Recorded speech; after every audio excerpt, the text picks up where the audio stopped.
Të vështirë po e kanë familjarët e dëshmorit Gaspar Karaçi edhe 16 vjet pas rënjes në vijën e parë të frontit.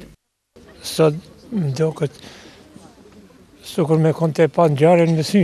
Unë kam rrit, kam pas shumë komunikime me ta, si nuk i din askush.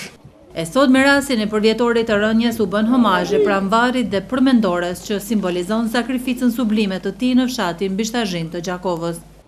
Gaspar Karaçi me punën, mundin dhe sakrificën e tij e dëshmoj para gjithë neve edhe para gjithë brezave që do të vinë se është i pavdekshëm dhe do të jetojë gjatë në kujtesën e popullit tonë. Përmes veprës së Gasparit, përmes veprave të dëshmorët të Kosovës, ne mburremi dhe punojmë për një të ardhmen më të mirë.